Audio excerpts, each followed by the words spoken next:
Quetzalcoatlus. On September 25th, 2001, a 19-year-old driving along Pennsylvania's Route 119 reported what he described as flags flapping in a thunderstorm coming from above his car.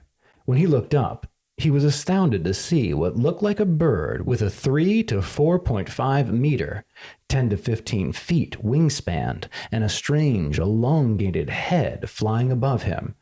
Over the next few months, 2 more witnesses would report seeing similar creatures in Greensville and Erie County, Pennsylvania. The reports were reminiscent of a string of sightings that took place in Texas in 1976 and in 1982. In all cases, the creature described sounded remarkably similar to a pterosaur. The sightings in Texas even occurred near to where the fossil Quetzalcoatlus northropi, a large pterosaur of the late Cretaceous, was first discovered.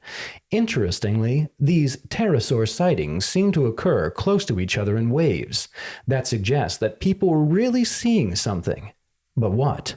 One obvious candidate is the frigid bird, whose gray feathers can look like leathery skin from the right distance and whose wingspan can reach up to 2.5 meters, or 8 feet.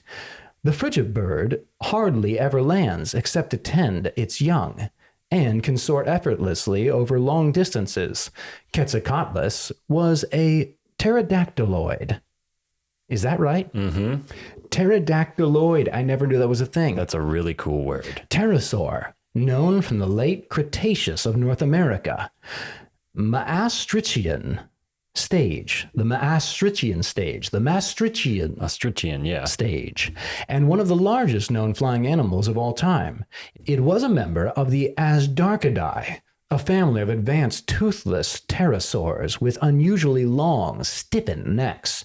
Its name comes from the Mesoamerica feathered serpent god, Quetzalcoatl. And that one we're familiar with. Mm-hmm. Yeah, that one we grew up with, or I guess everyone did because it's ancient history at this point. When it was first discovered, scientists estimated that the largest Quetzalcoatlus fossil came from an original with a wingspan as large as 15.9 meters. That's 52 feet, guys.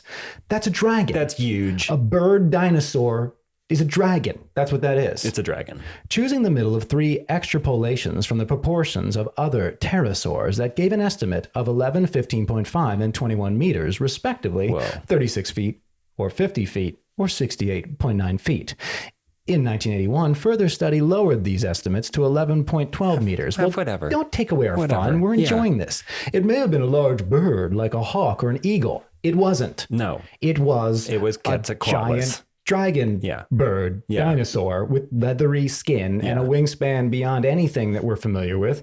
Besides, they say, being a pterosaur, it may have been a thunderbird.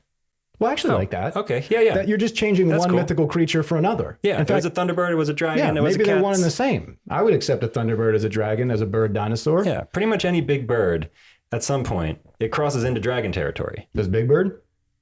That's a good question. Is Big Bird a dragon? Wow. Well, I like the picture of him eating meat and tearing carcasses. I like to see him as like more of a vegetarian, eating maybe corn on the cob, the extra butter, because of that, the yellow on yellow. Yeah, okay. But regardless, guys, here it is. We've now seen it. Finally, there's been many games won off camera by this lightning spellbook, and you've seen it here in action. Quetzalcoatluses, so many of them. They're obviously real. We have it documented on film. Exactly. They've been a real bad nuisance for me. It's a pest. It's only fair, though, because if you go to Channel Fireball, you will see how much of a fight the Quetz has to put up against these Gumbaroos, people. Gumbaroo smile. Jokester looking at you.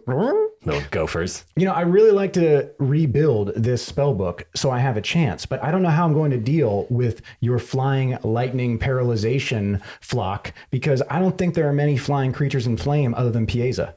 It is a heck of a flock I have over here, guys. Yeah, it's a nightmare flock. And can you think of any other flame creatures or water creatures that have flying? Have flying? No. No, so how do I bring them to the ground if I don't have rope right? I'm running right back to the fearsome critters. I don't think I'm ever leaving the forest again, because this is freaking scary, having multiple Quetzes, end ball lightnings. Everything was in your favor. That was a beautiful, beautiful game.